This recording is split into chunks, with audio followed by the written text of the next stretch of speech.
네, 지금부터는 좀 무거운 주제를 다루겠습니다. 지난주에 닷새 사이에 10대 청소년 3명이 스스로 목숨을 끊었습니다. 우리 사회가 돌아볼 지점이 있겠죠? 이수정 경기대 범죄심리학과 교수 모시고 이야기 나눕니다. 자, 교수님 어서 오세요. 네, 안녕하십니까.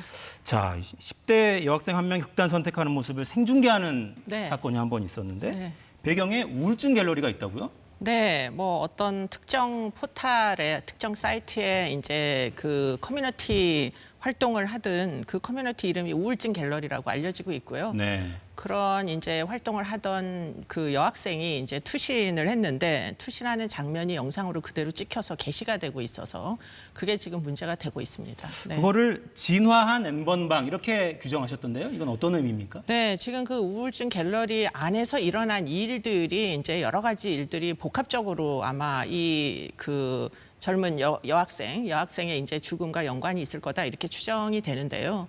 일단은 이제 이 여학생의 경우에 이제 그 영상에 남아 있는 모습을 보면 일반적인 이제 우울증, 중증 우울증으로 이제 극단적인 선택을 하는 사람의 영상이라고는 좀 적절해 보이지 않는 태도와 행동들이 있습니다. 마치 뭐 정서적으로 굉장히 고양된 것 같은 마치 무슨 약물이나 흥분제를 먹은 듯한 이런 이제 모습들이 있다 보니까 이 이제 소위 우울증 갤러리에서 약물까지 이제 사용이 된 거 아니냐. 이런 의심을 하게 되는데 뭐 아니나 다르게 우울증 갤러리에서 우울증 치료 약이라고 지금 오해를 하고 있는 게 이제 졸피뎀이라고 수면 마취제입니다. 그것을 이제 10대들에게 뭐 이리저리 전달하는 이런 일들도 일어나고 있고요.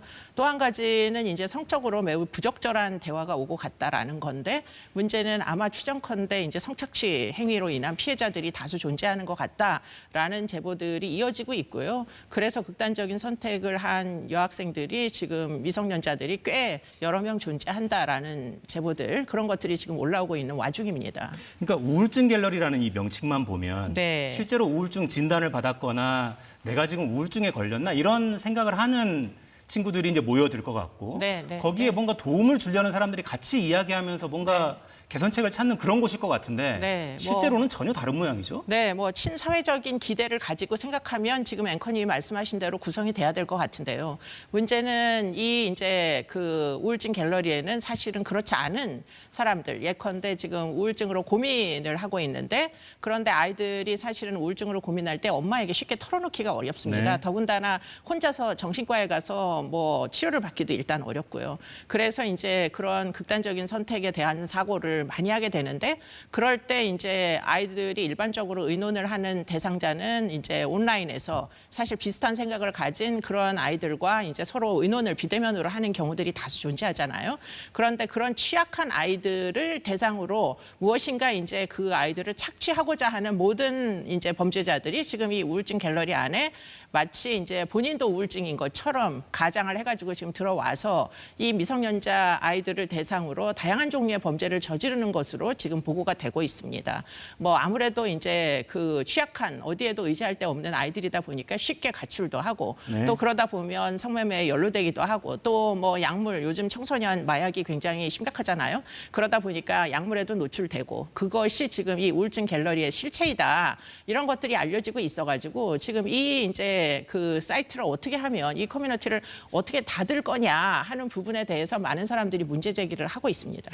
근데 그 정도면 정말 닫아야 될 것 같은데 예를 들어 전문의가 정말 필요한 조언을 좀 해준다 할지 뭔가 정상적인 어른들이 필요한 조언을 해준다 이러면 네, 참 네. 좋을 텐데 네. 그렇게 움직이지 않는다면 닫아야 되지 않겠어요? 근데 업체 입장을 보면 이 게시물이 회사의 소유물이 아니고 이용자들이 자발적으로 올린 저작물들이어서 다른 곳으로 이동해서 글을 남기면 더 문제가 되지 않겠냐.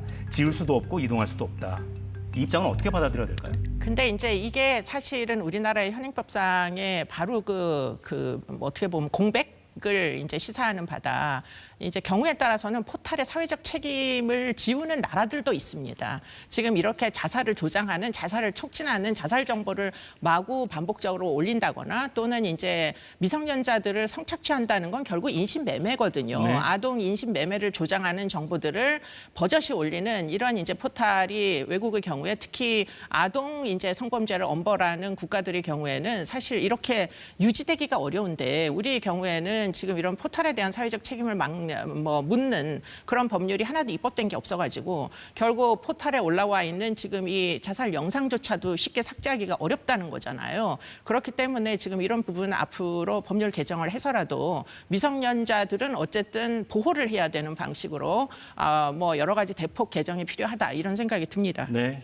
이렇게 했을 때 징벌적 배상금을 엄청나게 물리거나 뭐 그런 벌금을 나라도 엄청나게 있습니다. 물리면 네, 어떻게 이걸 방치하겠어요? 네, 손해배상 청구를 하는 경우들도 있습니다. 네, 그러니까요. 네. 그런 제도가 우리 사회에도 있다면 포털이 이렇게 방치하지 못할 텐데. 그렇죠. 네. 네.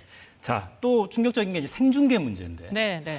이게 그러니까 그 영상 이게 생중계라는 게 쭉 일정 시간 동안 이게 노출이 된다는 건데 네. 그렇게 돼도 막을 수가 없는 모양입니다. 네, 지금으로서는 그게 이제 뭐 여러 가지로 뭐 표현의 자유 테두리 안에서 이제 문제가 되기 때문에 이거를 쉽게 제재하기는 매우 어렵고요. 그런데 지금 이 생중계된 내용이 그나마도 지금 법률적인 이제 제재를 할 수 있는 부분은 이제 자살 예방법이라는 게 있어요. 자살 예방 및 생명 존중 문화 조성을 위한 법률이라는 게 있는데 자살 정보는 제재할 수가 있습니다. 그렇기 때문에 지금 그 법에 따르면 유통을 한 사람에 대해서는 2년 이하의 징역 또는 2천만 원 이하의 벌금을 내릴 수 있기 때문에 지금 이 포털에서는 어떤 안내문을 주느냐.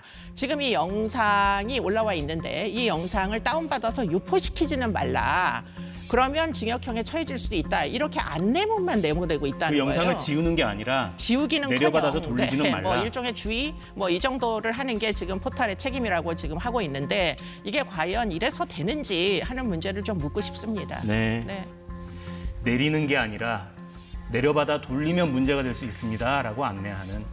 자, 자살 유발 정보 신고처 유형별로 신고 건수를 보면 SNS가 80%가 넘고요. 다른 사이트도 뭐 미미합니다. 자, 근데 영상들을 내려받아 돌리는 사람도 물론 있을 테고 네, 네. 이것들을 활용해서 또 2차 가해하고 이런 사례들까지 또 있다면서요. 네, 뭐 성희롱적인 발언을 하고 뭐 오히려 잘 됐다 뭐 이런 식으로 막 올리는 이런 아주 나쁜 사람들이 있는데 이런 식의 이제 어떤 비난도 사실은 사자 명예훼손이 될 수 있어요. 그럼요. 그렇기 네. 때문에 샅샅이 사실은 처벌의 대상이 될 수 있기 때문에 경찰에서는 지금 이 여학생이 연루된 범죄만 수사할 게 아니라 지금 댓글을 무책임하게 마구 올려서 결국은 뭐 여러 가지로 자살을 방조하는 이런 사람들에 대해서도 사실은 꼭 처벌을 좀 해주셨으면 합니다. 네, 처벌도 처벌인데 사람이 할 짓이 아닙니다, 사실. 네. 자, 또 근본적으로 아니 10대, 20대 이 자살 네, 자녀들이 네. 계속 늘고 있다는 건데 네. 이거는 어떤 이유 때문에 그렇다고 봐야 될까요? 이게 지금 코로나 이후에 굉장히 지표가 나빠지고 있어서 이 부분을 이제 정부 당국에서는 예의주시해야 되는데요. 결국에는 이제 자살률이 우리나라는 50대, 60대 감소하고 있어요. 드디어는 이제 자살 예방 정책 여러 가지 뭐 사회복지제도 이런 것들 때문에 노령층에 있어서는 자살이 감소하고 있습니다. 네. 그런데 문제는 오히려 이제 10대, 20대에서 지금 코로나 이후로 비대면 사회가 되면서 자살이 증가하고 있거든요.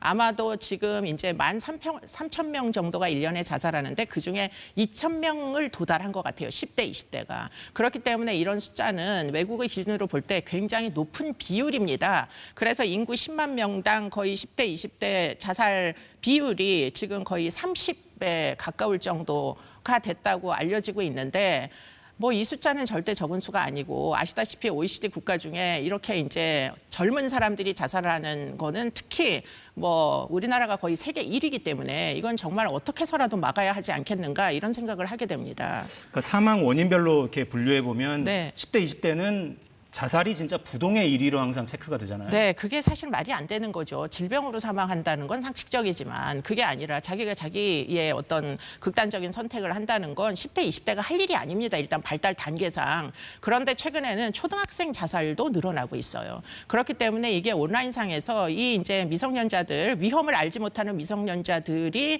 굉장히 많은 문제에 연루돼서 문제 해결을 할 수 없다 보니까 결국은 본인이 그와 같은 일을 이제 저지르게 되는데 일단 그런 차원에서 저는 이 극단적 선택이라는 이 선택이라는 용어가 굉장히 잘못된 것 같다 이런 생각을 많이 하게 돼요. 왜냐하면 자살은 굉장히 비난을 받아 마땅한 일입니다. 문제를 해결할 생각을 해야지 어떻게 해서는 회피를 하는 그런 자살을 우리가 뭐 용인하고 뭔가 이렇게 관대하고 이렇게 동정심을 유발하는 이런 식으로 취급해서는 한국 사회가 안 된다. 왜냐하면 이건 절대 선택이 아닙니다. 그러다 보니까 아이들 입장에서 보면 자살도 선택이 될 수 있다라는 착각 예컨대 자살 판타지 때문에 뭐 문제를 해결해 보려는 이 용기를 포기한 채 만약에 이런 선택을 하는 어린 학생들이 있다면 이건 정말 사회적 책임을 져야 된다는 생각이 듭니다. 네. 언론에서 흔히 자살이라는 표현 대신 극단적 선택 이렇게 표현하고 그렇게 하는데 표현하죠. 네. 그 자체가 잘못된 것 아니냐 뭐 이런 말씀이시고요.